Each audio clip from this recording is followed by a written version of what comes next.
ሰላም ጤና ይስጥልን የፕሮግራማችን ተከታታዮች አዲስ ጨዋታ ፕሮግራማችን ተጀምሯል። ዛሬ አዲስ ጨዋታ ፕሮግራማችን ጋዜጠኛና ገጣሚ ውባለም ተስፋዬ ጋር ሰፊ ቆይታ እናደርጋለን። አብራችሁን እንድትቆዩ በአክብሮት እንጋብዛለን። ሰለሞን አሰፌ ፕሮግራሙ አዘጋጅና አቅራቢ ነኝ። ኢትዮ ቴሌኮም ደግሞ የፕሮግራማችን አጋር ስለሆነ እጅግ እናመሰግናለን። አዲስ ጨዋታ ይቀጥላል። አብረን እንቆይ። እንዲህ ያለ ስልክ እንዴት እንደማገኝ እንዳልገዛ እጅ አጠረኝ። አስፈላጊውን መረጃ ለማውረድ ስማርት ስልክ ያስፈልጋል። በተማሪ አቅም መግዛት ይከብዳል።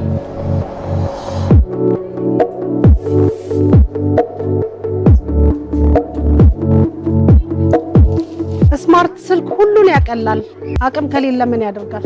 ችግሩ በቴሌብር ተፈቷል። በደንበኝነቱና አጠቃቀሙ መሰረት በረጅም ጊዜ ክፍያ ሽያጩ ተመቻችቷል። ከርሶ የሚጠበቀው በቴሌብር ሱፐር አፕ ወይም ኮከብ 127 መሰላል ዲቫይስ ፋይናንሲንግን መርጠው መመዝገብና ወደ ኢትዮ ቴሌኮም አገልግሎት መስጫ ማዕከላት ጎራ ብለው የሚወስዱትን ስማርትፎን መምረጥ ነው። ለክፍያው አያስቡ። እንደ ምርጫው በ6 ወይም በ12 ወራት ክፍያ ቀስ ብለው በወር ከ959 ብር ጀምሮ በስልኩ እየተጠቀሙ ይከፍላሉ።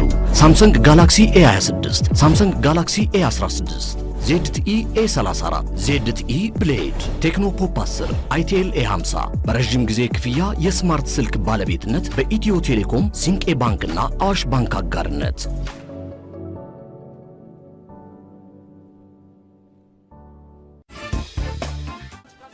ክቡራትና ክቡራን አሁን በኢንጂነር ባንጃ ግቢ ሰዓት አቆጣጠር 3 ሰዓት ከ48 ደቂቃ ሆኗል።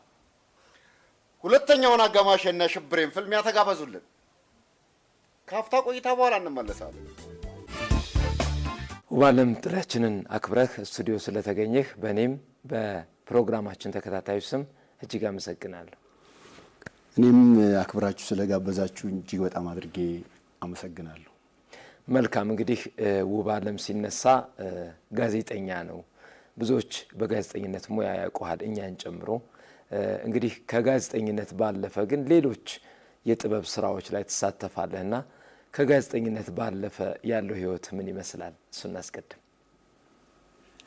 መልካም ሰለሞን፣ እንግዲህ ያው ረጅም ዓመት በዚህ በጋዜጠኝነት ሙያ ቆይቻለሁ። አንድ 16 ዓመት ከዛ በላይ ማለት ነው። በዚህ 16 ዓመት ቆይታ ያው ከልጅነቴ እውነቱን ለመናገር አማተሩኝ ነው ያደኩት። ስነ ጽሁፍና የጋዜጠኝነት ማህበር በተለይ የህይወት ዩኒቨርሲቲ የምንለዋለን ራዕይ አማተር የስነ ጽሁፍና የጋዜጠኞች ማህበር፣ ያኛው የእውቀት ነው። ራዕይ አማተር የስነ ጽሁፍና የጋዜጠኞች ማህበር ግን የህይወት ዩኒቨርሲቲያችን የምንለው በብዙ ህይወታችን ውስጥ መሰረት የጣልንበት ወልዲያ ነው የሚገኘው፣ ሰሜን ወሎ ዞን። ራዕይ አማተር የስነ ጽሁፍና የጋዜጠኞች ማህበር በቃ አንጾ ቀርጾ ያደግንበት ያሳደገን እናት ማህበራችን ነው ማለት እችላለሁ። በጣም ቤተሰብ የሆኑ ወንድሞች እህቶች አሉኝ አሁንም ድረስ እና ከሱ ያው ይሄ ተሰጦ የሚባለው ነገር አለ። ወደ ስነ ጽሁፍ ዝንባሌው ከሱ ነው የተጀመረው። ከጋዜጠኝነቱ ጎን ለጎን ማለት ነው የሚሻለው የነፍስ ጥሪ የሚባለው የጥበብ ጠራችኝ ተብሎ የሚሽማጠጠው ማለት ነው። እና እሞክራለሁ ነው ስቲል የሚመሰክረው ሌላው ሲሆን ደስ ይላል። ስነ ጽሁፉ ላይ፣ ግጥሙም ላይ፣ ሌሎች ጽሁፎቹም ላይ እንደገና ቲያትርም ላይ ዝንባሌው አለኝ እግዚአብሔር ይመስገን። እሱ ብዙ አይታወቅም። ብዙ ቆይቼበታለሁ። ኦልሞስት ይህንን እድሜን ማለት ነው ከልጅነት ጀምሮ እኔ 6ኛ ክፍል የአማርኛ መምሬ አብዱረህማን ወይም አዳነ ይባላል ባገኘው ደስ ይለኛል። የፈለኩት ባለሁለት ሙጋድ አዳጎ ነው። ለዚህ ስነ ጽሁፍ ዝንባሌና አሁን ላለሁበት ህይወት የራሱን እንደ እውቀት አባት የራሱን አሻራ እኔ ላይ ያሳርፏል ብዬ አስባለሁና ሲቀርጸኝ ትዝ ይለኛል ብዙ ዝንባሌ እንዲያድርብኝ ቅኔ የሚባለውን ነገር እኔ 6ኛ ክፍል ሆኜ ነው የማውቀው። ቅኔ ለዛው ነጣ ኪነቱ በቱን አጣ የሰቆቃ ሳቄን የግል ቁንጣኔ ሊነግረኝ ሲቃጣ እነ አለቃ ካልወልድ እነሱን ሁሉ ትምህርት አምጥቶ ሲያስተምረን ትዝ ይለኛል። በህይወት ኑሮ ባገኘው ሙለታውንም በመለስ ደስ ይለኛልና ካለ እባክህ ጋሻ ዳነ ጋሻ አብዱራህማን አንድ ቅድም ወልዲያ ስትል የሆነ ሐሳብ ትዝ አለኝ። ምን ይላል? ከመወለዱ በፊት የኖረ ከመዋደዱ በፊት የተፋቀረ ከመላመዱ በፊት ማስተማሪያም የሚሆን እጅግ የገዘፈ ማንነት ካለው ህዝብ መሃል ወሎ ምድር የእግዚአብሔር መሃል እጁ አዎ እሱ የእጁ ወልዲያ ነው ያደግኩት ብለህ ገለጽክ። አንተና ወልዲያ ግንኙነታችሁ? ወልዲያ በስመ አብ ወልዲያ የተለየ አካባቢ በጣም በተለየ መነካት ስሜት ውስጥ ሆኜ ላወራው እችላለሁና መማሪያም ማስተማሪያም የሚሆን አካባቢ ነው። ህዝቡ ድንቅ ነው። ላሊበላ ነው የተወለድኩት። ያደግኩትና የተማርኩት ግን ወልዲያ ነው እና እድለኛ ነኝ በጣም። ሁሉም ነገር አለ እንደ ሰው የሰውነት ማንነት እንደዚህ ገዝፎ በአካል የሚታይበት ማለት ነው። ወልዲያ የት መጣ የት ነህ ምንድነህ እንደዚህ አይጠየቅም፣ ነውር ነው። አጸያፊ ልትለው ትችላለህ ቃሉ። ሰው እንዴት ይጠየቃል? ወልዲያ ከዛ በላይ የሚገለጽ ነው። ስዩም ይመስለኛል ስዩም ተሾመ ጎበዙ ጋዜጠኛ ነጋይ ጸጋዬ ገብረ መድኅንም ተናግረዋል ስለ ወሎ። ዓለም ሲሰለጥን ወሎን ነው የሚሆነው። የሰውነት ማንነት እንደዚህ ገዝፎ በአካል የሚታይበት አካባቢ ስለሆነ እንዲህ ልትነካው ትችላለህ። የሰውነትን ማንነት ፍቅሩ፣ ክብሩ እና አለ ወደፊት መጽሐፉ ነው የሚወጣ ጽሁፍ አለኝ ኦልሞስት ያለቀ መጽሐፍ። አክባሪ ሰው ነው አክራሪ ምንድነው የሚል ረጅም ጽሁፍ። አክባሪ ሰው ነው በቃ ሰው ሆነ ስትኖርም የብዙ ጀግናም የብዙም ተዋጊ የብዙ አመፀኛ የብዙ ተፋላሚ መጨረሻ ድል የሚነሳው በፍቅር ነው በክብር ነው። ያንተ ጉዞ የመጣበት መንገድ ፈተናዎቹ ስኬቶቹ ምንድነው የሚመስሉት? እግዚአብሔር ይመስገን እኔ ያው ዩኒቨርሲቲ የሚባለው ሲመጣ እሱ ወልዲያ እንዳልኩ ወልዲያ ነው ያደኩት። ኪነ ጥበቡ ለስነ ጽሁፉ ለአርቱ ቅርብ የሆነ ማህበረሰብ ነው። ብዙ ጊዜም በተለያየ አጋጣሚ ብዙዎች የሚመሰክሩት እውነት ስለሆነ ዩኒቨርሲቲ ራያ ማተር የስነ ጽሁፍና የጋዜጠኞች ማህበር ነበርኩ። ዩኒቨርሲቲ ስገባ መቅረዝ የሚባል የኪነ ጥበብ አፍቃሪያን ህብረት ዩኒቨርሲቲ ላይ ተቀበለን ማለት ነው። መቅረዝ የኪነ ጥበብ አፍቃሪያን ህብረት ወንዶ ገነት አለ፣ አዋሳ ዩኒቨርሲቲ አለ፣ ዲላ ዩኒቨርሲቲ አለ። ዲላ ዩኒቨርሲቲ ነው የተመሰረተው። መቅረዛውን ብዙዎቹ ጋዜጠኞች ሚዲያ ላይ ያሉት ኦልሞስት በዛም ያለፉ ናቸው እና ምቹ ሆኖልኛል ለማብላላት እዛው ለማብሰል በደንብ ለማንጠር መጽሐፉንም ምኑንም አብሮ ለማስኬድ ንባቡንም ሁኔታዎች አይመቻቹም።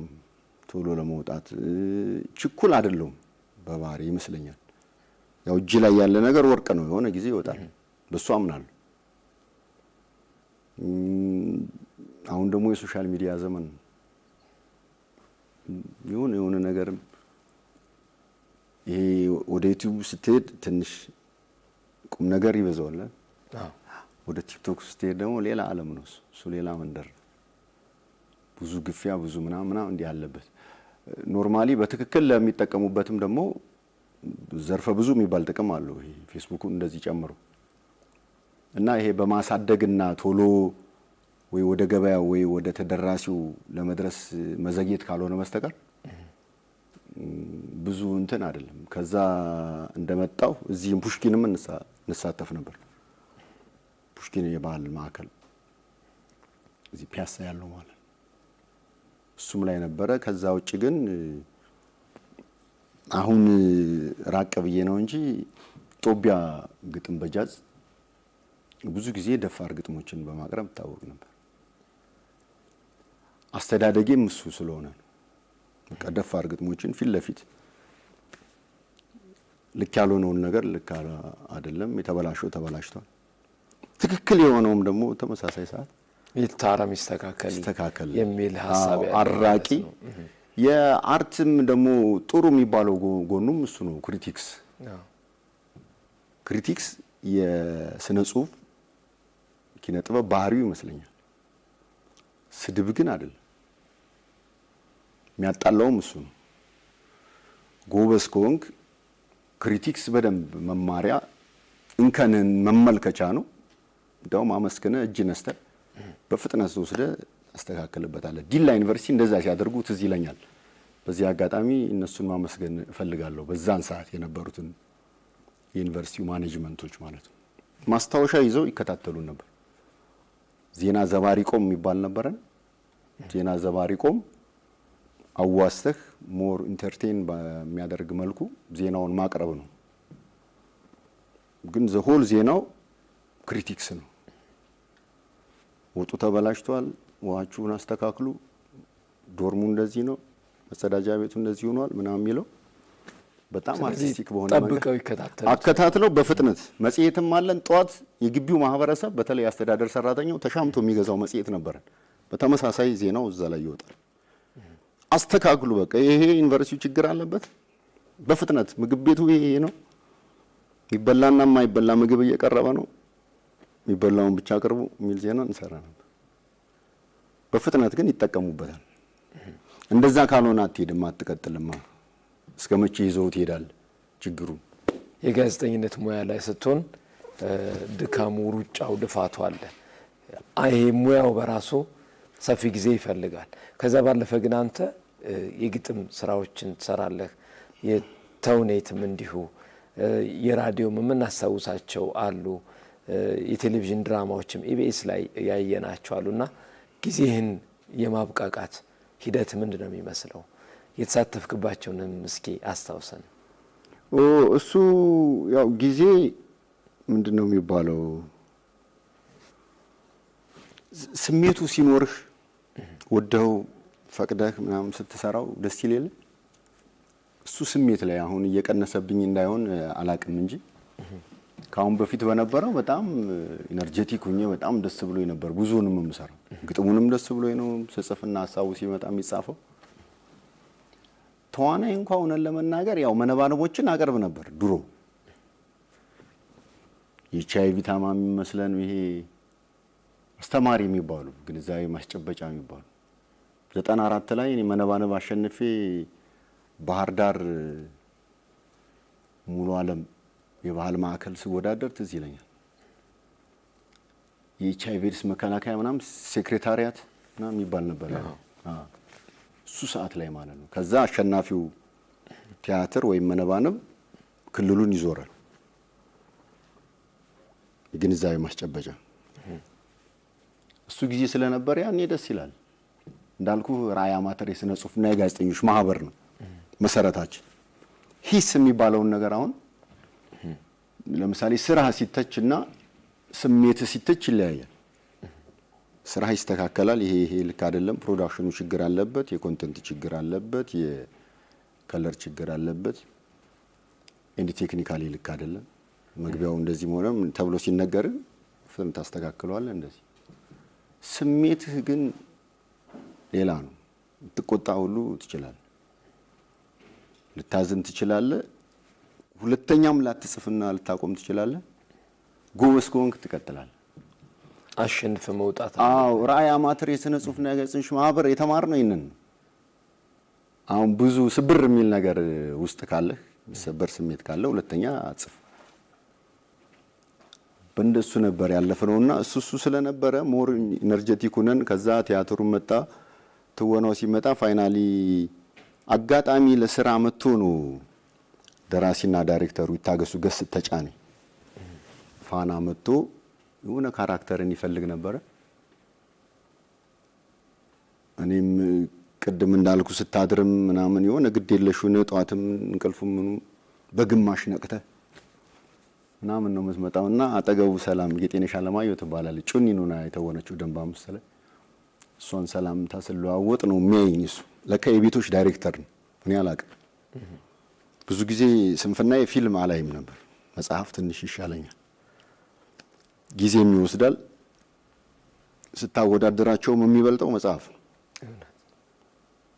በብዙ ሳይንሱም ምኑም የሚያረጋግጠው እሱ ነውና ወደዛ ሐሳብ ነበር። ከዛ ወዲያው ልክ ስቀመጥ ነው ተከትሎኝ መጥቶ በኋላ ይቅርታ አድርግልኝ ገና አሁን ነው ያየው ምናምን ብሎ ነገረኝ። ካስት ያደረገኝ ያኔ ነው። ከዛ መጣ እንዳልኩ ስራው ላይ ነው፣ ጋዜጠኝነቱ አለ። እዛም ሲወስደኝ እሰራለሁ። ዮናስ አብርሃም የሚያዘጋጀው የሚጽፈው ትንንሽ ፀሐዮች ድራማ ነበረ። እነ ሰብሊ ነፍሷን ይማረው ማማ ጨቤ ነው ምናምን የምትጫወተው፣ በረከት በላይነህ፣ አመዶ፣ እነ ተመስገን ያሉበት ወነቂቤው ምናምን እሱ ላይ ማማ ጨቤ አንድ ሰዓት የላሰ ጥበቃ ያስፈልጋቸዋል ምናምን ይለኝ ነበር። ሁሌ ያየኛል እና ይሄን የገጠር ልጅ ስለሆንኩ እኔም ጎበዝ የገጠር ልጅ የሚለውን አስቀድሙላለሁ። የሆነ ቦታም ላይ ተናግሬያለሁ። የገጠር ልጅ ጎበዝ ነው፣ የከተማም ልጅ ጎበዝ ነው። ግን የገጠር ልጅ ስትሆን እኔ እንደ የገጠር ልጅ ሲሉኝ ጎበዝን አስቀድሙላል። እንደ ማዕረግ መሆን አለበት። ብዙ ፈተናዎችን አልፏል፣ ያልፋል፣ ይቋቋማል፣ ይሰራል፣ የትም ሄዶ ፊት ያደርጋል። ብዙ ስለሚያውቀው ማለት ነው። ስለዚህ ጎበዝ የገጠር ልጅ የሚለው ማዕረግ ስም ጎበዝ የሚለው ማዕረግ ስም ቢሆን ደስ ይለኛል። ያልከኝ ጥያቄ ኢነርጄቲክ ሆነ ስሜቱን ሲሰራ አሁን የድራማ መስኮቱ ላይ ነው ጥርት ብሎ ደስ ብሎ የምታየው እንጂ ልክ እንደዚህ እንደ ቴሌቪዥኑ ቀረጻ ከጀርባ ብዙ ሀስል ብዙ ድካም አለው። አዳር ቁጭ ብለህ ታድራለህ። የሆነች 3 ደቂቃ ምናምን ለመግባት ወረፋህን ጠብቀህ እንደዚህ ተጀቡነ ወሬን እያወራ ዝም ብሎ ጸጥ እያልክ ትጠብቃለህ እና ብዙ ድካም ብዙ እንትን አለው። ደንብ 5 10 ዓመት 20 ዓመት መታየት የነበረበት ድራማ ነበር። እንዳለመታደሉ ነው ቆሟል። ወደ ኋላ እናወራለን። መልሸል እንደሆነ አላውቅም። መልካም እንግዲህ ትንንሽ ፀሐዮች ላይስ የነበረ ቆይታ ምን ይመስላል? በጣም የሚወደድ ስለነበር ማለት ነው። የሬዲዮ ትንንሽ ፀሐዮች ነው። ዮናስ አብርሃም ጀግና ደራሲ፣ ጋዜጠኛ፣ ዳይሬክተር ነው። ማይዘ በጣም ማከብረው።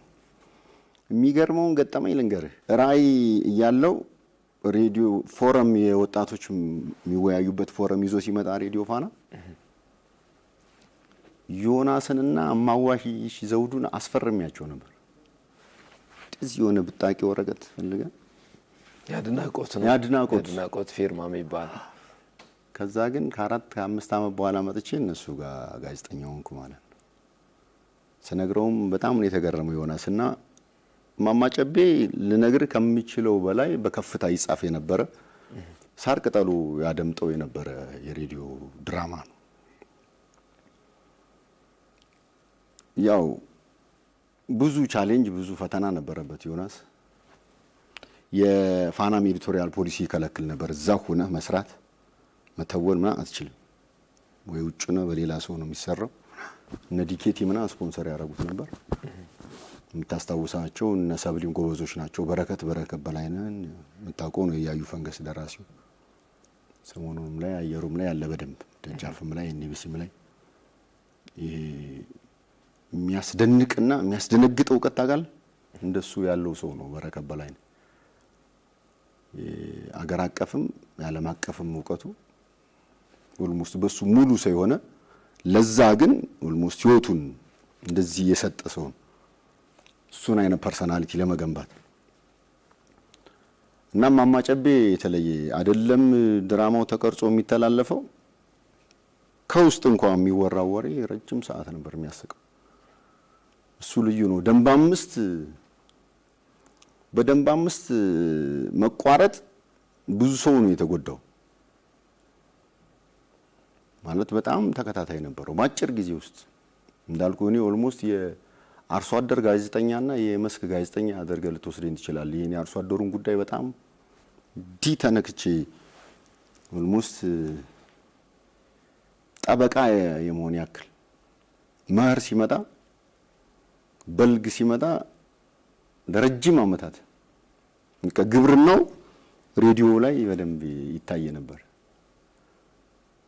አፈርናዋ ጥበቃ ምናምን ሲመጣ የዋተር ሼድ ማኔጅመንት የሚባለው ከዛ ባለፈ የእርሻ ግብዓት በፓኬጅ ደረጃ አርሶ አደሩ እዚህ እየለፋ ነው። የአርሶ አደሩን ጥያቄ ይዘህ የሚመለከተውን አካል አስገብተህ ከባድ ውይይት፣ በጣም ሆት የሆነ ውይይት እናወያየ ነበር ላይቭ እና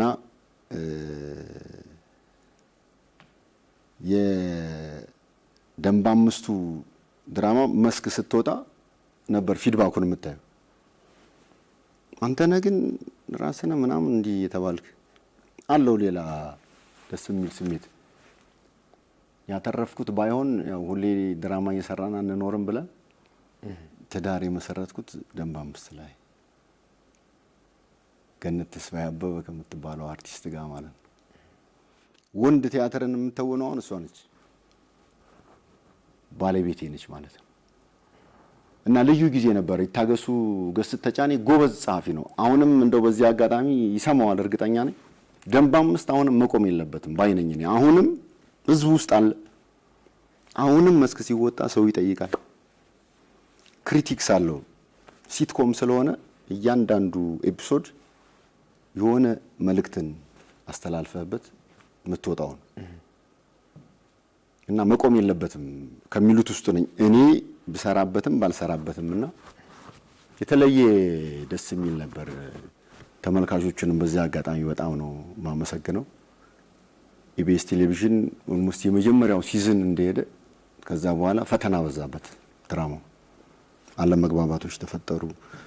ደስ የሚል ምናልባትም በአገሪቱ ታሪክ ሆኖ የማያውቅ በዳይሬክተሮች ቦርድ ሁሉ ለመመራት አክሲዮን ተቋቁሞ ነበር። የሚገርም 10,000 ብር ያኔ ብዙ ነው። አሁን 1 ሚሊዮን በ1 ሚሊዮን ልመታው ትችላለህ።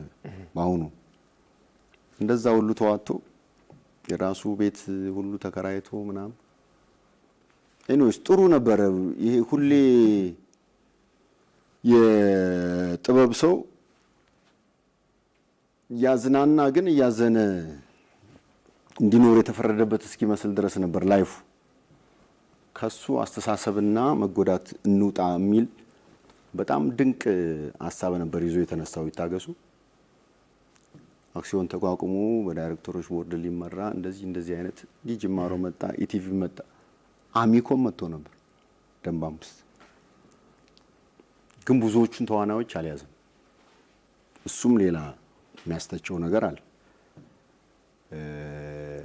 ድራማ በራሱ በድራማው ወይም በታሪኩ አስገዳጅነትና ተጽዕኖ ምክንያት ነው ተዋናይ ሊቀይር እዛ ያሉትን ሰዎች ያነሳም ሊገልም እንዲኖሩም ሊያደርግ የሚችለው እንጂ በግለሰብ ተጽዕኖ ወይም ደግሞ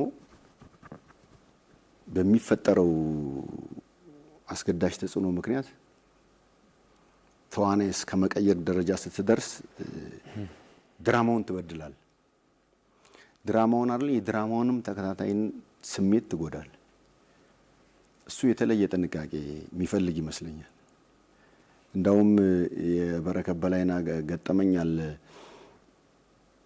ከዚህ ጋር ተያይዞ ብሩክ ያልኩ ይሄ ኤንቢሲ ዳይሬክተሩ ነው እና ብር አይከፈልህም እዛ ሆነ ስትተውን ጋዜጠኛ ሆነ እንደገና ድራማ የምትተውንበት አጋጣሚ ሲፈጠር ብር አይከፈልህም የሚከፍለው ፋና ስለሆነ እና በረከት ይከፈለኝ ብሎ ተደጋጋሚ ጥያቄ ሲያነሳ ብሩክ በጣም ጀግና ጸሐፊ ነው። የተውኔትም ካለ ተውኔት ይጽፋል። ቆይ ይሄ አመዶ ካራክተሩ ምን ሆኖ ነው የሚኖረው እዛ ምናምን አለ ድራማ ውስጥ። አረ ጎዳና ተዳዳሪ ነው ምናምን አሉት። አይ በቃ ብርድ ይምታውና ይሙት አለ። ብር ላለመክፈል እንደዚህ ያለውና አሪፍ ጊዜ ነበር። የማማጨቤ ብዙ አልሰራውም ባይዘው እንደው ምናልባት ብዙ የሰሩት ቅድም ላነሳ እነሱ ናቸው። እኔ 2 አመት ምናምን ነው ግን እሱም ይሄድ መጣ እያለ ማማጨቤ ላይ ሸዋን ግዛው የሚባል ካራክተር ማማጨቤ ላይ እንደሱ ሰራ ነበር። ጎሳው ደንብ አምስት ላይ ማረሰው ሲል አረ ማማጨቤ ሳልነግረውት ምናምን አላቸው። ምንድን ደግሞ ምናምን ሲል እንደዚህ ቀጥ ሲል አመዶን አየሁ። አንዴ ተወጣልናል ምናምን አሉ። ወይኔ ቅቢቲ ስለኔ ነው እንደምታወሩት አሉ። አይ አይደለም ምናምን በቃ እሺ እሄዳለሁ ሲል ኧረ እንደ ፈረስ ሂደህ እንደ ባብ ልትመለስ ነው አይደል ምናምን ሲለው ኧረ እኔ አልልም ኡራኤልን ምናምን አለ። ኧረ ያደርጋል ማማጨቤ እኔ አሁን ያልኩት እውነቱን ነው ምናምን ሲል ቅቤው ይሄድ አንተ ደግሞ አሁን አለ አይደል እንዴ ኡራኤልን አለ እኮ ሲሉ እንዴ አልኩ እንዴ ይላቸዋል ወዲያው ይሄ ደግሞ ጂል አሁን አልክ አይደል እንዴ ሲሉ ወይኔ ከምን ያልኩ ባካችሁ ምን አይላል። የነሱ ልዩ ጊዜ ነበረ። ብዙ አመት ሆኖታል በነገራችን የማይረሳም ስለነበረ የማይረሳ ነው። ግን አሁን ብረሳ እንዳትፈርድብኝ ብዙም አንፈርድ። የፕሮግራማችን ተከታታዮች አዲስ ጨዋታን ነው ወደ እናንተ ያደረስን ያለነው። እንግዲህ ዛሬ እኔ ከጉንፋን ጋር እየታገልኩ ነው ይሄን ፕሮግራም ወደ እናንተ ያደረስን ያለነው። አብራችሁን ቆዩ። አዲስ ጨዋታ ይቀጥላል። እንዲህ ያለ ስልክ እንዴት እንደማገኝ እንዳልገዛ እጅ አጠረኝ። አስፈላጊውን መረጃ ለማውረድ ስማርት ስልክ ያስፈልጋል። በተማሪ አቅም መግዛት ይከብዳል።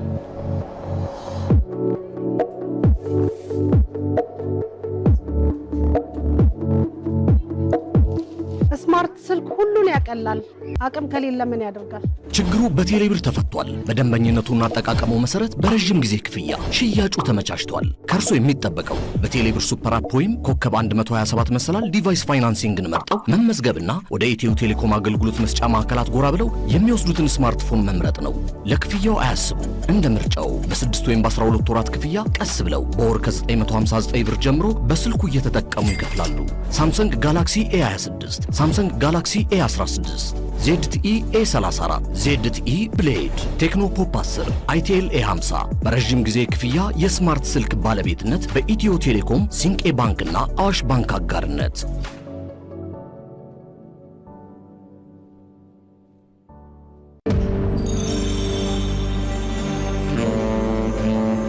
ጤና ይስጥልኝ። ቀኔን ደስ በሚል መንፈስ ጀምር የባንካችንን ደንበኞች ማስተናገድ የሚሰጠኝ ልዩ ደስታ እያሰብኩ ነው። ስራዬን እንዲወደው ያደርጉኛል። ግሩፕ ሀሳባቸውን ሊያሳኩ የጀመሩትን መንገድ ከዘመን ባንክ ጋር ሊጓዙት ስለመረጡን እኛም ትልቅ ውጥናቸው ውስጥ ቦታ ስላለን ደስ እያለኝ አስተናግዳቸዋለሁ። ደንበኞቻችንን ባሉበት ቦታ ተገኝተን ስናገለግላቸው የበለጠ ክብር ይሰማናል። በወዳጅነታችን ስኬት፣ በስራችንም ውጤት ደስ እያለን እንውላለን። በስራዬ ተደስተው የሚሰጡኝ ምላሽና ስኬት ትልቁ ክፍያዬ ነው። በማንኛውም ቦታና ሁኔታ ባንካችን ቀልጣፋ ምላሽ አለው።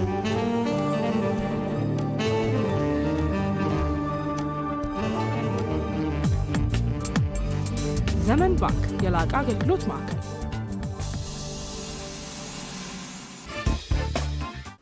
ውባለም ወደ አንተ ልመለስና እንግዲህ በርካታ ሀሳቦች አነሳን። በተለይም የጋዜጠኝነት ስራው አለ፣ የትወናው አለ፣ የመጽሐፍ ስራው አለና እንደው ከስራዎች ውስጥ አንዱን ምረጥ ብትባል የነፍስህ ጥሪ የትኛው ላይ ያደላል? እንደሱ ቅድም ያልኩ አይደለ የስሜት ስለሆነ ሰዓቱና ወቅቱ ከሚጠይቅ አንፃር እንደው ልታበላልጠው ትችል ካልሆነ በስተቀር ባይዘው አሁንም ደግሜ የምልህ እኔ ገና ነኝ። ጸሐፊ አልሆንኩም፣ ደራሲ አልሆንኩም። ገጣሚ ግን እጄ ላይ አሉ ከእግዚአብሔር ጋር። ለምሳሌ የቅርቡ ቲያትር ወንድ እያስተዋወቅ ነው አሁን ሙስከ 7 ዓመት በላይ እጄ ላይ የቆየ ነው። ወንድ ቲያትር በሴቶች ጹብ ድንቅ ማንነት ላይ የሚያተኩር ቲያትር ርዕሱ ነው። ወንድ ወደ ታች ንቅናቄ ድርጅት ማለት ነው። ይሄ ትንሽ ወደ ፍልስፍናው ስትወስደው ነው። ወደ ታች ንቅናቄ ድርጅት የሚባለው ወንድ ላይ ነው የሚያተኩረው። ይሄ ጸረ ሴት የሆነ ወንድ ማለት ነው እንጂ ብዙ ወንድ ብዙ አክባሪ ወዳጅ ነው። እና ወደ ታች ንቅናቄ ድርጅትም የሚላለው ወንድም በራሱ ነው። ጉዳዩ የሴቶች ነው፣ የሚሰራው በሴት ነው። የጻፍኩት እኔ ነኝ እና ከሴቶች ጋር ብዙ አታችመንት አለኝ። እንደገና እንደ ሀገርም ምንድን ላይ ነው ያለ ነው በተለይ ሴት ላይ ለሚለው ጥያቄ የዳሰሳ የሚባል ጥናትም አድርጌያለሁ ብዬ ነው ማስበው። ሰርቼው ኑሬው ምናምን ያስፍሮ ሪፖርት ከማድረግ ባለፈ እኔ በተግባር ያየሁትና በተለይ የጎጂ ልማዳዊ ድርጊቶች ሴቶች ላይ የሚደርሰው በደል፣ መከፋት፣ መገፋት ለወሬ እስከማይመች ድረስ እንደገና ባይ ዲፎልትም ወንድ ላይም ያለው ይሄ ወርታሽ ንቅናቄ ድርጅት ይባለው ወንድ ግሩፕ ላይም ያለው አንደርስታንዲንግ ልክ አይደል።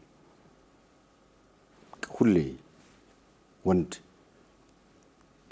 የሴት ልጅ የሚል አስተሳሰብ ያለው ማለት እሱ ግን የሴት ልጅ ፓራዶክስ ነው። አየው እንደሱ ስለሆነ አሁን ይሄኛው ቀድሞ ስለወጣልኝ ይሄኛውን አስቀድማለሁ ልልህ አልችልም። ግን ቀድሞ ወጥቷል ወንድ ቲያትሩ በደንብ የምናየው ነው የሚሆነው። አዲስ አበባ ላይ ከአንድ ሳምንት ከሁለት ሳምንት በኋላ ሽብርቅ ድምቅ ብሎ ይመረቃል። የልጆች መጽሐፎችም አሉ እጄ ላይ። የሚገርምህ ብዙ ጊዜ ከታችም ስንመጣ በተረት ተረት ባራዊት ዝናና እንትን ታጅበንና ታጅለን የመጣ ነው እና በነ ጦጣ በነ ቀንዳውጣ ተምረናል። በእንስሳ በጣም ተምረናል እስኪ በቃን ድረስ። ሰው ግን በሰው ነው መማር ያለበት የሚል የግል ሐሳብ አለኝ።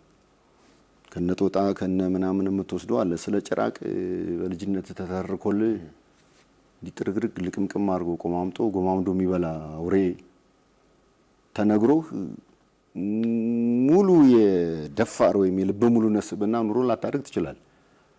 የፈራ የተሸበርክ ብታድግ ላይፈረድብህ ይችላል። ባይዞ በእንደዚህ አይነት ተጽዕኖ ስትመጣ ግን በጣም አይከን የሆኑ በጣም የወጡ አውትሻይን ያደረጉ ሰዎች ግን ሮል ሞዴሉ ነው መቅረብ ይችላሉ። እና ጉዳዮቹ የተመረጡ ናቸው።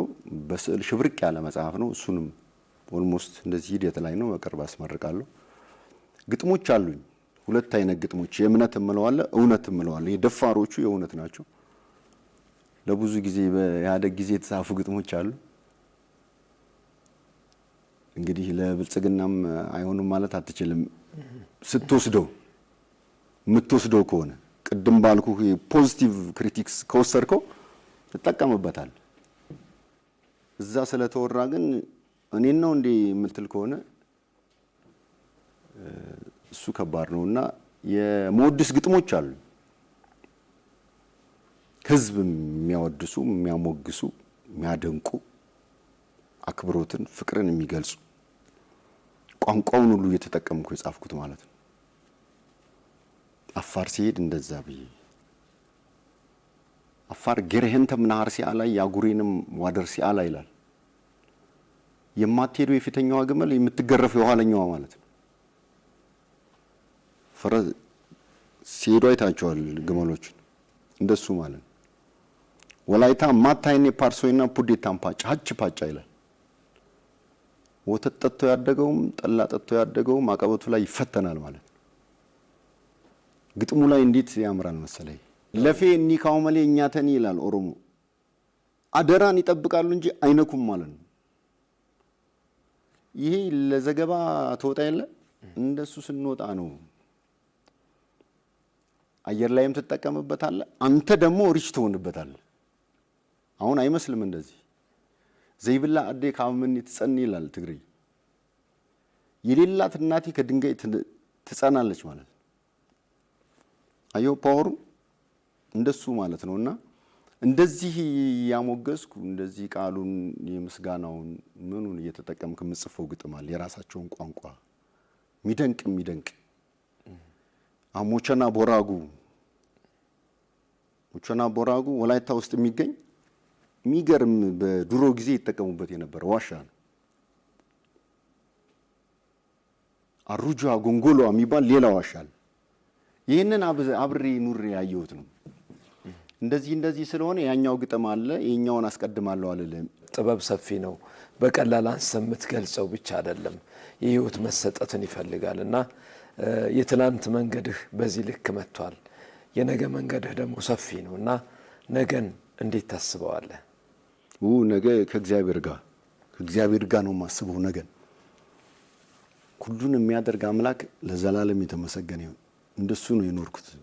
በእናቴ ጸሎት ነው የምኖረው። ሙሉ አንዳርጌ ሞላ ትባላለች እናቴ። ጧት ማታ ነው ቤተክርስቲያን የምትመላለሰውና ነገንም የማስበው ከእግዚአብሔር ጋር ነው፣ ከእናቴ ጸሎት ጋር። ባለቤቴም ጎበዝ ነች በእምነቷ፣ ገነት ተስፋዬ አበበ ትባላለችና በዚህ እድለኛ ነኝ እኔ።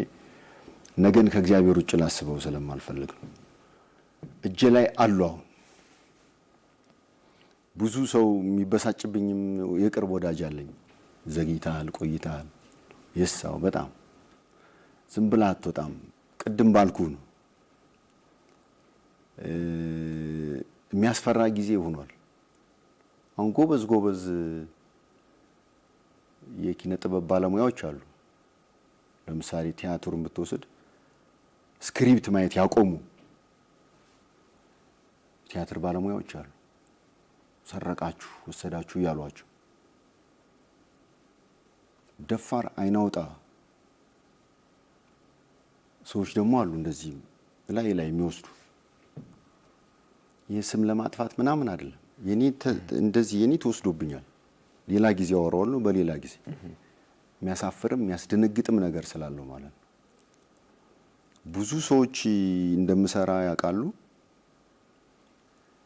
ዛሬ ነገ ይመረቃል እየተባለ ፋይናሊ የሆነ ቀን በቴሌቪዥን ቀጥታ ስርጭት ይተላለፋል የኔ ቲያትር።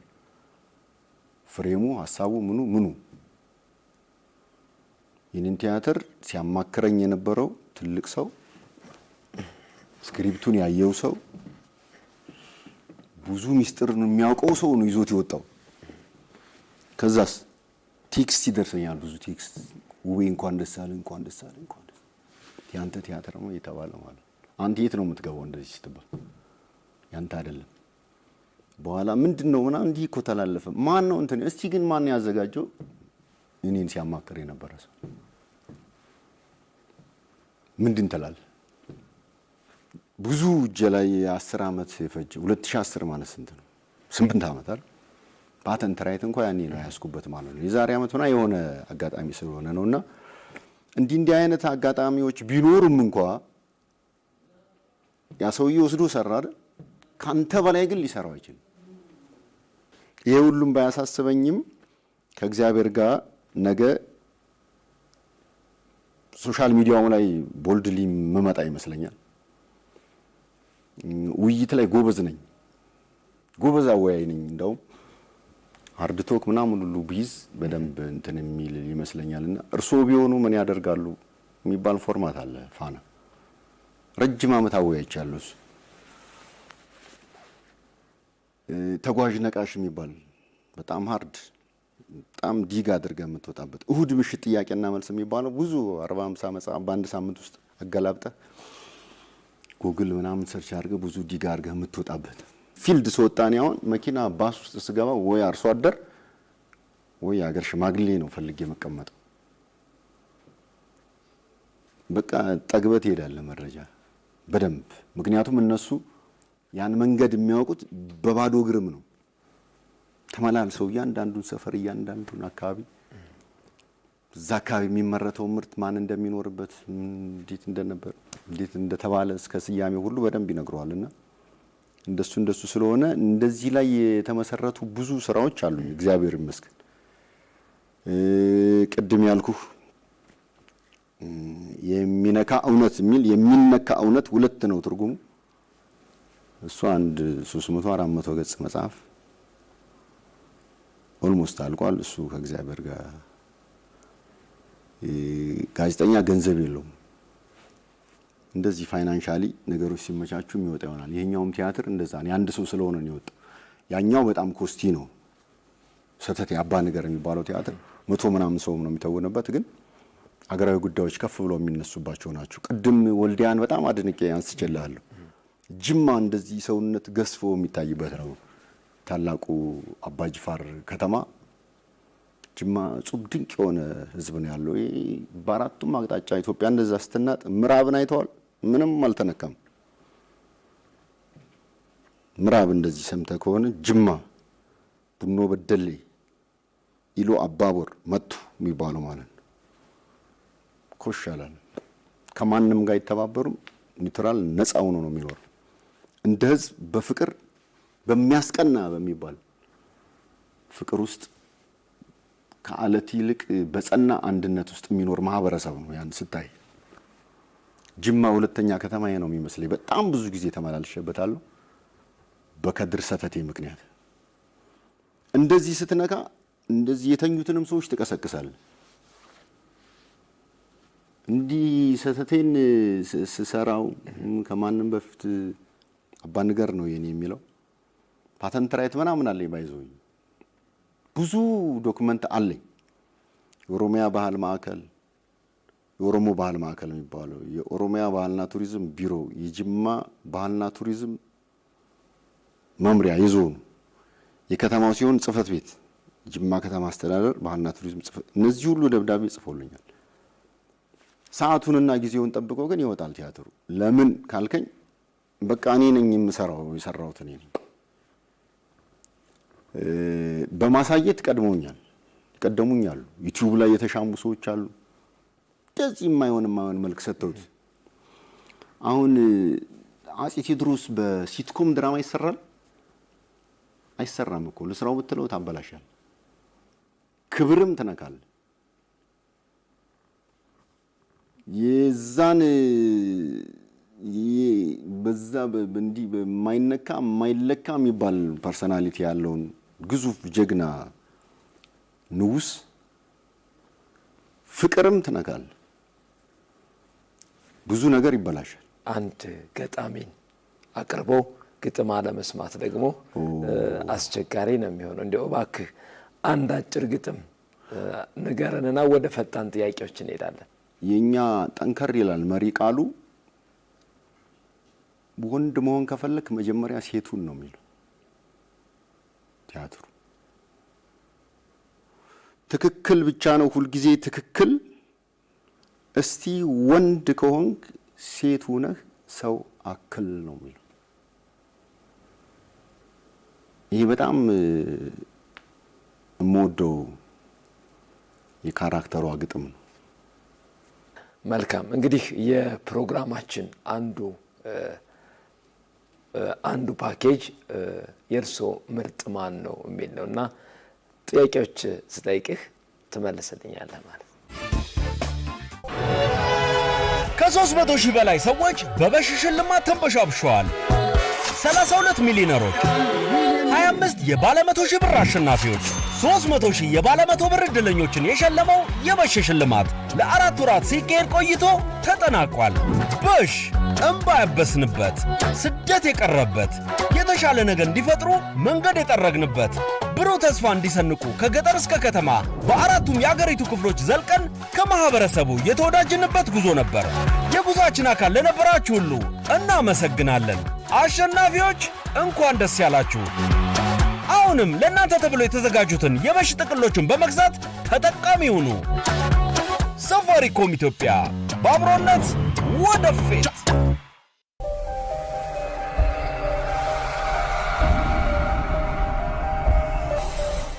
ያንተ የመጀመሪያ የምንጊዜ ምርጥ ገጣሚ ማን ነው? ጋሽ ጸጋዬ፣ ሎሬት ጸጋዬ ገብረ መድኅን በጣም ወዶ ገጣሚ ምርጥ። ሁለተኛ ጥያቄ የውባለም የምንጊዜም ምርጥ ቲያትር ማን ነው? ህንደኬ የሚል ቲያትር ምርጥ ነው። አዘጋጁ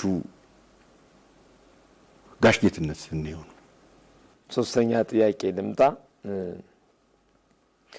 ውባለም አሁን ካለበት አጠቃላይ ሙያዎች ውስጥ ግዴታ አንዱን ምረጥ ቢባል የቱን ሊመርጥ ይችላል? ጋዜጠኝነቱ። ብዙ ነገር ከተስተካከለ ነው። አሁን ጋዜጠኛ መሆን ትንሽ የሚያሳቅቅ ነገር ያለው አይመስልም? የነጻነቱ ጋዜጠኝነት የሚፈልገውን ነጻነት መሰጠት ከተቻለ ጋዜጠኝነቱን እመርጣለሁ። በጣም የምወደው ስራ። አራተኛ ጥያቄ ላንሳና የውባለም የምንጊዜም ምርጥ ተዋናይ ማን ነው?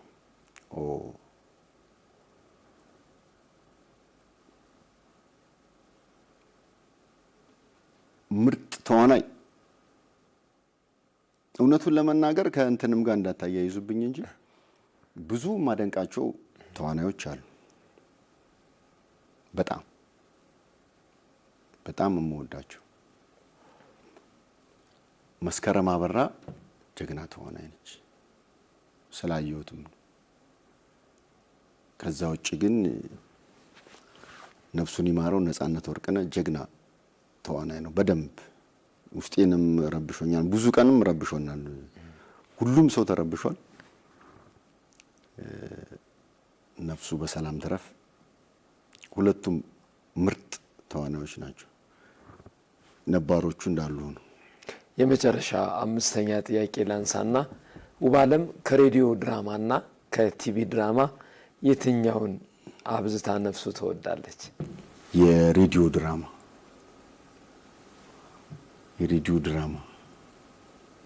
የእሱ አፍቃሪ ነኝ። የእሱ አፍቃሪ ነኝ በጣም።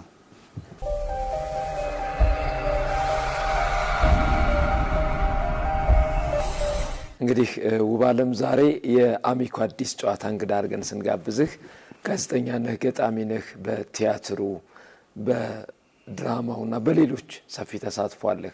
ከዚህ በኋላ ነው የሚኖረኝ ግን ጊዜ ኖሮን በደንብ ብንጫወት ደስ ይለን ነበር። ጊዜ ገደበን እና የምታስተላልፈው የቀረ ሀሳብ ካለ ግን እድል ሰጥተናል። እግዚአብሔርን ነው ማመሰግነው። የቀረኝ ነገር ብዙ ነው እንዳልከው፣ ብዙ ብንጫወት ምናምን ደስ ይለኛል።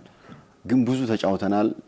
ይቅርታ ምለው ሰዓቱን ጥያቄን ሳጨርስ ፈጅቼብህ ከሆነ ይቅርታ ማለት እፈልጋለሁ። ከዛ ውጭ መድኃኔዓለም ክርስቶስን ማመስገን እፈልጋለሁ። ቤተሰቦቼን፣ ባለቤቴን